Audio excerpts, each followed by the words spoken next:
పట్టభద్రుల MLC BRS అభ్యర్థిగా రాకేష్ రెడ్డి, నల్గొండ, వరంగల్, ఖమ్మం జిల్లా పట్టభద్రుల ఎమ్మెల్సీ అభ్యర్థిగా ఏనుగుల రాకేష్ రెడ్డికి అవకాశం దక్కింది. బీఆర్ఎస్ అధినేత కేసీఆర్ శుక్రవారం ఆయన పేరును అధికారికంగా ప్రకటించారు. ఈ స్థానం కోసం వరంగల్ నుంచి రాష్ట్ర వికలాంగుల కార్పొరేషన్ మాజీ చైర్మన్ కె వాసుదేవరెడ్డి, మాజీ కులా చైర్మన్ సంగంరెడ్డి సుందరరాజులు పోటీకి పడ్డారు. అయితే వారిని కాదని అసెంబ్లీ ఎన్నికలకు ముందు బీజేపీ నుంచి బీఆర్ఎస్ చేరిన రాకేష్ రెడ్డికి బీఆర్ఎస్ అధిష్టానం అవకాశం కల్పించింది.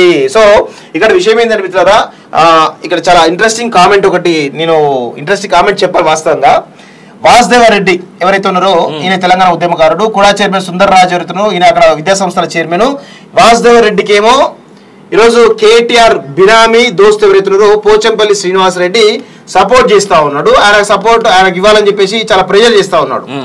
అయితే ఇక్కడ ఈయనకేమో పల్లా రాజేశ్వర రెడ్డి సపోర్ట్ చేస్తా ఉన్నాడు. సో పల్లా రాజేశ్వర రెడ్డి మొత్తానికైతే, ఎందుకంటే పల్లా రాజేశ్వర రెడ్డికి రాకేష్ రెడ్డికి కొంత బంధుతో ఉంది వాస్తవంగా. సో ఆ కోణంలో పల్లా రాజేశ్వర రెడ్డి రాకేష్ రెడ్డి తెరపైకి తీసుకొచ్చేసి కేసీఆర్ ను ఒప్పించి ఈరోజు రాకేష్ రెడ్డి అభ్యర్థిత్వాన్ని ఖరారు చేయడం జరిగింది.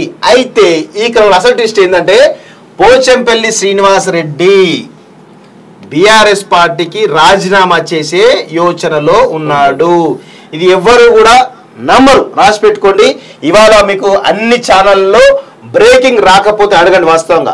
ఎందుకంటే పోచంపల్లి శ్రీనివాసరెడ్డి, కేటీఆర్ ఇద్దరు క్లాస్మేట్స్. ఈరోజు వాసుదేవరెడ్డికి టికెట్ ఇవ్వకపోవడంతో ఈయన కొంత అసంతృప్తిలో ఉన్నట్టు తెలుస్తా ఉంది.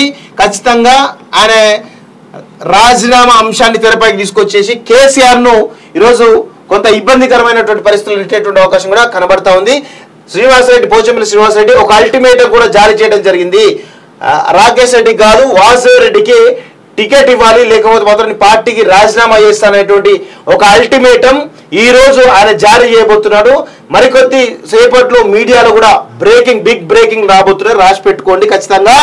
పోచంపల్లి శ్రీనివాసరెడ్డి ఇది కేటీఆర్ కు ఎదురు దెబ్బ అనుకోవచ్చు, పెద్ద దెబ్బ అనుకోవచ్చు, భారీ శాఖ అనుకోవచ్చు, ఏదో అనుకోవచ్చు వాస్తవంగా. ఎందుకంటే ఇలాంటి వాళ్ళను కూడా ఈరోజు బీఆర్ఎస్ పార్టీలో అన్యాయం జరుగుతూ ఉంటే వీళ్ళు తట్టుకోలేకపోతుంది. ఎందుకంటే కష్టకాలంలో వీళ్ళే కదా. పల్లరాశులు ఎప్పుడు వచ్చిందండి? తెలంగాణ రాష్ట్ర ఏర్పాటుకు 6 నెలల ముందు వచ్చి ఈరోజు ఆధిపత్యం చెలాయిస్తూ ఉంటే వీళ్ళేమో కేటీఆర్ ను పాపం కేటీఆర్ తోటి ఉండి అనేక రకాల ఇబ్బందులు పడి, సరే ప్రభుత్వంలో వచ్చిన తర్వాత బాగుపడరు కావచ్చు, కానీ తెలంగాణ రాకముందు కేటీఆర్ లాంటి వాళ్ళని ఎవరు దేకనప్పుడు ఈరోజు పోచంపల్లి శ్రీనివాసరెడ్డి లాంటి వాళ్ళు అనేక విధాలుగా కేటీఆర్ని ఆదుకున్నారు వాస్తవంగా. సో అలాంటి సందర్భాలు అనేక ఉన్నాయి వాస్తవంగా చెప్పాలంటే. సో పోచంపల్లి శ్రీనివాసరెడ్డి దెబ్బ ఖచ్చితంగా బీఆర్ఎస్ పార్టీకి ఈ పార్లమెంట్ ఎన్నికల ముందు ఇంకా భయంకరంగా షాకిచ్చే అవకాశం అయితే కనబడతా ఉంది. అండ్ ఇంకో విషయం ఏంటంటే మనోడు లోకల్ రాకేష్ రెడ్డి అక్కడ లోకల్